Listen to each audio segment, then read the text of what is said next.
अब specially AI कुरा हुँदै गर्दाखेरि मोरोभर टु फिल्डमा आज जति पनि डिजिटली मैले खोज्छु I also use lots of AI होइन। जस्तो मलाई लागेको चाहिँ जस्तो बिचमा चाहिँ होइन अब ग्राफिक्स डिजाइनिङको करियरै सकिने हो कि जब किल हुन्छ भन्ने कुराहरू छ नि त भन्ने कुरा एकातिर म सुनिरहेको छु होइन। अब ठ्याक्कै आजको भोलि त हुन्न होला, in the future I don't know होइन। म आज चाहिँ हुँदैन नै भन्छु होइन। ग्राफिक्स डिजाइनिङको करियर चाहिँ सकिन्छ भन्ने एउटा पोर्सन छ। दोस्रो सँगसँगै आकार मैले के देखिरहेको छु भन्दाखेरि एआई आइसकेपछि आकारको चाहिँ टिम चाहिँ हिजोको दिनमा 5 जनाको टिम अहिले 15-20 जनाको टिम छ होइन।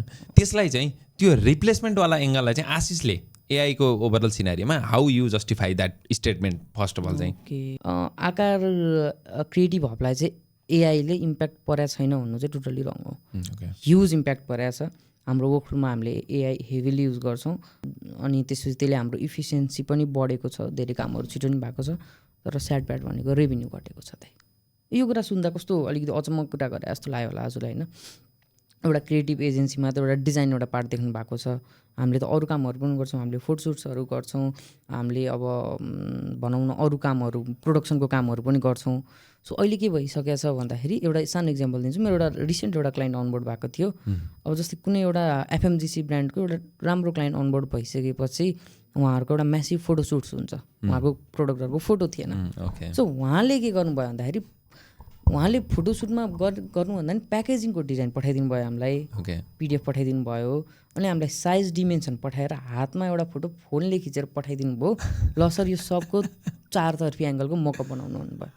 पहिला त्यति कामको लागि हामीले जुन नम्बर भनौँ न 5-6 लाखको एउटा बजेट आउँथ्यो होला, जसमा हामीले उहाँहरूको 50-60वटा प्रोडक्टहरू मजाले रेडी गरिन्थ्यो, जसले हामीलाई राम्रो रेभेन्यू दिन्थ्यो। अहिले के छ, अहिले त्यो काम गर्न चाहिँ उहाँहरूले अब युट्युबमा हेर्नु भएको छ, जति पनि यो कन्टेन्ट क्रिएट गर्ने मान्छेहरूले यसलाई खायो सकियो भनेर उस गरेको छन्। यो काम त इजी भइसक्यो भनेको छन्। अब हामीले भ्यालु त दिनु पऱ्यो किनभने हामीले उहाँको अरू नि काम गर्नुपर्ने छ एकदम होइन।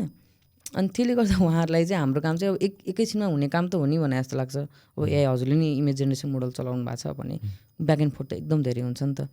सो त्यही काम गर्नलाई चाहिँ एकजनाले भइरहेको छैन कि। अनि त्यो कुराले चाहिँ अब भनौँ न एकतिर चाहिँ अब राम्रो गरिरहेको छ भने अर्कोतिर कम पनि गरिरहेको छ। तर अल्टिमेटली चाहिँ त्यही के हो भन्दाखेरि एड्याप्ट गरिएन भने चाहिँ सकिन्छ। एजेन्सी जसले चाहिँ अब एकदम हेभिली युज गरिरहेको छ त्यसले चाहिँ हामीलाई रिप्लेस गर्छ होइन। सो एजेन्सीको मोडलबाट चाहिँ एउटा स्याडेस्ट पार्ट चाहिँ एउटा इम्प्याक्ट चाहिँ त्यहाँ देखेको जुन चाहिँ मैले एकदम खुलेर इन्साइट्स सेयर गरेँ हजुर।